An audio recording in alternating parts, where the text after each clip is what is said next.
Friends, എല്ലാവർക്കും എൻ്റെ ചാനലിലേക്ക് ഹൃദ്യമായ സ്വാഗതം. ഇന്നത്തെ ക്ലാസ് ഞാൻ നിങ്ങളുമായിട്ട് ഡിസ്കസ് ചെയ്യുന്നത് വളരെയധികം പ്രധാനപ്പെട്ട ഒരു ക്ലാസ്സാണ്. നമുക്കറിയാം ഇംപ്രൂവ്മെൻ്റ് എക്സാമും അതേപോലെ തന്നെ പബ്ലിക് എക്സാമും ഏകദേശം അടുത്ത് കഴിഞ്ഞു. അപ്പോൾ നമ്മൾ ഏറ്റവും കൂടുതൽ ഫോക്കസ് ചെയ്യേണ്ടത് നമ്മുടെ ഇംപ്രൂവ്മെൻ്റ് എക്സാമാണ്. കാരണം അതായിരിക്കും ഒന്നും കൂടെ സിമ്പിൾ എക്സാം. അപ്പോൾ ഈ ഒരു സെഷനിൽ ഞാൻ നിങ്ങളുമായിട്ട് ഡിസ്കസ് ചെയ്യുന്നത് നമ്മുടെ +1 ഇംഗ്ലീഷ് എക്സാമിന് വേണ്ടി, അതായത് ഇംപ്രൂവ്മെൻ്റ് എക്സാമിന് വേണ്ടി നമ്മൾ എങ്ങനെ പഠിക്കണം എന്നുള്ള ഒരു പ്രധാനപ്പെട്ട ക്ലാസ്സാണ് ഇന്നത്തെ ഈ ഒരു വീഡിയോയിൽ ഞാൻ നിങ്ങളുമായിട്ട് ഷെയർ ചെയ്യുന്നത്. അപ്പോൾ നമുക്ക് എന്ത് ചെയ്യാൻ നേരെ വീഡിയോയിലോട്ട് പോകാം. അപ്പോൾ നമുക്ക് +2നെ കമ്പയർ ചെയ്യുമ്പോൾ ഒന്നും കൂടെ നമുക്ക് ഈസി ആയിട്ട് മാർക്ക് സ്കോർ ചെയ്യാൻ പറ്റുന്ന ഒരു ക്ലാസ്സാണ് +1. വളരെ സിമ്പിളായ ചാപ്റ്റേഴ്സാണ് +1 ഇംഗ്ലീഷ് ടെക്സ്റ്റ് ബുക്കിലുള്ളത്.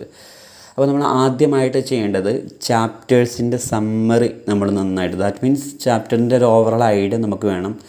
പിന്നെ അതിൻ്റെ റൈറ്റേഴ്സിൻ്റെ പേര് വേണം, അതായത് ഓരോ ചാപ്റ്ററും എഴുതിയ റൈറ്റേഴ്സിൻ്റെ പേരും വേണം. ആദ്യം ഇതാണ് നിങ്ങൾ എന്ത് ചെയ്യേണ്ടത്, ഫോക്കസ് ചെയ്യേണ്ടത്. പിന്നെ രണ്ടാമത് നിങ്ങൾ ചെയ്യേണ്ടത്, അതായത് സാധാരണ +1 ക്വസ്റ്റ്യൻ പേപ്പർ റിപ്പീറ്റഡ് ആയിട്ട് വരുന്ന കുറേ നിരവധി ക്വസ്റ്റ്യൻസ് ഉണ്ട്. സ്പീച്ച് അപ്രിസിയേഷൻ, അതേപോലെ തന്നെ ലെറ്റർ റൈറ്റിംഗ്, അങ്ങനത്തെ ട്രാവൽ ഇൻഫോ, അങ്ങനെ കുറേ ക്വസ്റ്റ്യൻസ് ഉണ്ട്. അപ്പോൾ ഇതിൻ്റെ ഫോർമാറ്റ് നിങ്ങൾ പഠിക്കുക. പിന്നെ അത് കഴിഞ്ഞതിന് ശേഷം പ്രീവിയസ് ഇയേഴ്സ് ക്വസ്റ്റ്യൻ പേപ്പർ നോക്കുക. ഈ ഒരു ക്വസ്റ്റ്യൻ പേപ്പർ നോക്കാൻ റിപ്പീറ്റഡ് ആയിട്ട് വരുന്ന മോഡൽ ക്വസ്റ്റ്യൻസ് നോക്കുക.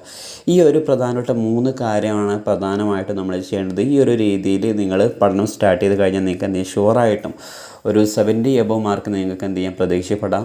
മാത്രമല്ല, ഇതുമായി ബന്ധപ്പെട്ട ഒരു ഓൺലൈൻ ക്ലാസ് ഞാൻ സ്റ്റാർട്ട് ചെയ്തിട്ടുണ്ട്. അതായത് ഇംഗ്ലീഷ് എല്ലാ ചാപ്റ്റേഴ്സിനും സമ്മറി, എക്സാമിന് വരുന്ന മാത്രം ഇമ്പോർട്ടൻ്റ് ആയ ക്വസ്റ്റ്യൻസ്, ഇതിൻ്റെ ഫോർമാറ്റ് ഇതടങ്ങിയ ഒരു ഓൺലൈൻ ക്ലാസ് ഞാൻ സ്റ്റാർട്ട് ചെയ്തിട്ടുണ്ട്. താല്പര്യമുള്ളവർക്ക് എന്ത് ചെയ്യാം, ജോയിൻ ചെയ്യാം.